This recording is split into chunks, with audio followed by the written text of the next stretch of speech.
Grower Garden just announced a brand new update, the Fairy event, and in today's video, we're gonna break down everything this event might bring into the game. We're talking possible seeds, pets, items, new weather, NPCs, and even some new mechanics. And hey, before we jump right in, don't forget to hit that subscribe button. We're super close to hitting 1k subs, and honestly, your support means the world. Alright, let's dive in. So, the official post for the update says this. This update brings an all-new limited time fairy event and lots more new stuff to explore and enjoy. Discover and play the fairy event. Unlock all new seeds, pets, items, weather, and lots more brand new features and content. Now, what that basically means is just like in all the other limited time events, a lot of the game's focus will temporarily shift toward this event while it's running.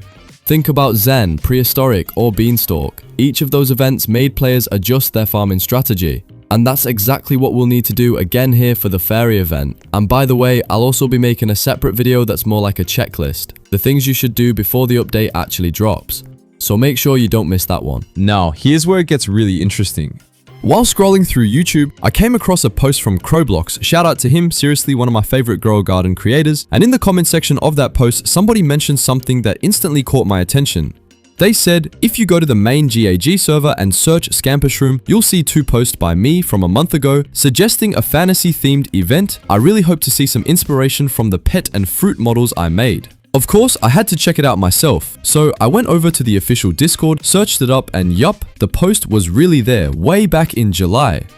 And here is what was suggested. Potential future event, fantasy event, these were the pets they listed. Scampershroom, Will-O-Wisp, Unicorn, Gnome Wizard, Loot Goblin, Mimic Chest, and here are the new fruits they came up with: Gourd, Lunareth, Prism Plum, Lich's Soul Shroom, Fairy's Songspire, Dragon's Breath. Now, this fan suggestion by Nuke feels really close to what we're actually getting with the fairy event. Of course, we don't have official confirmation that these exact pets or fruits will appear, but you can't deny that the theme lines up almost perfectly. And the cool part, another community member, Slurpee, actually modeled some of these ideas.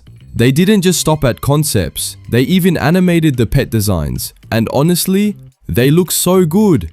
Like the Scampershroom, for example. It's this tiny mushroom creature with such a cute vibe. The Will-O-Wisp has that glowing ghostly flame look. Then you've got the Unicorn, the Gnome Wizard, the Loot Goblin, and even the Mimic Chest. All of them fit right into that whole fantasy fairy style we're expecting. So if the devs really did take some inspiration from these fan models, then chances are the fairy event pets might either look pretty close to these designs, or at least share the same magical, whimsical vibe.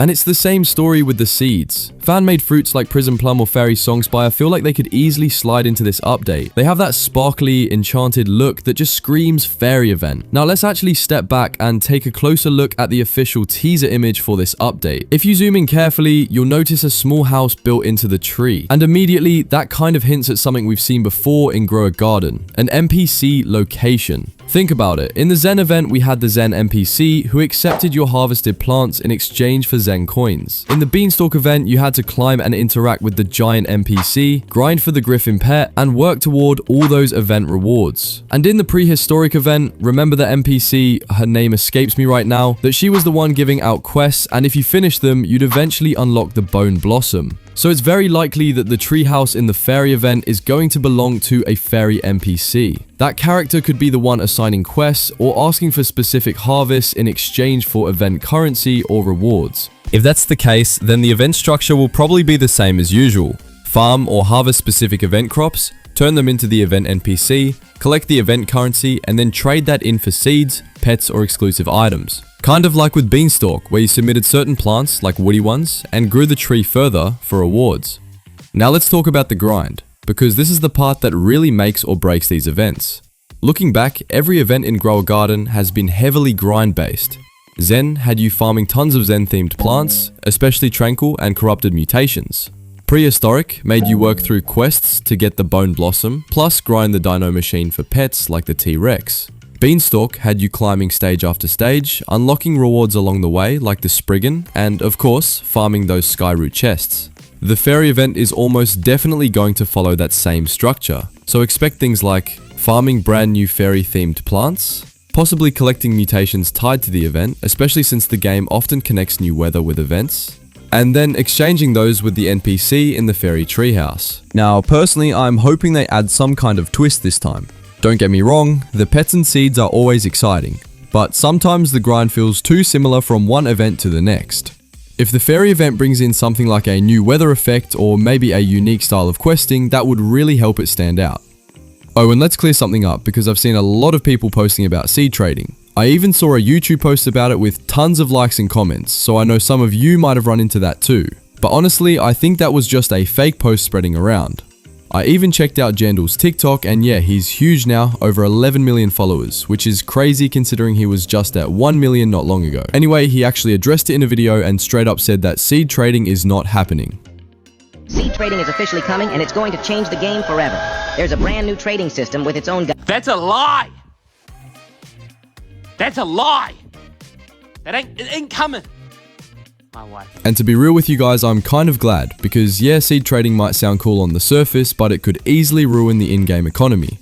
Almost every game with trading eventually runs into issues with bugs, dupes, or exploits, and it just makes things unfair for legit players. So, to wrap this all up, the fairy event is bringing in all new seeds, pets, items, and weather. There's strong inspiration from fan suggestions like Nuke's fantasy event post, and even Slurpee's amazing pet models. The teaser image points to a fairy NPC in the treehouse, which means we'll probably see quest mechanics similar to Zen, Beanstalk, and Prehistoric. The grind will likely revolve around farming fairy-themed crops, mutations, and exchanging them for rewards. And if we're lucky, we might get a unique mechanic that makes this event stand out from the past ones. Now the big question for you guys, which pet are you most excited to see in the fairy event? Do you want something like the Scamper Shroom to make it in, or would you rather have a brand new surprise pet that we haven't even seen teased yet? Drop your answers in the comments, I'll be reading through them while prepping for the event myself. And hey, if you enjoyed this breakdown, thank you so much for sticking around. Don't forget to hit that subscribe button, we're really close to 1K and your support honestly keeps me going. I'll see you in the next update, peace out.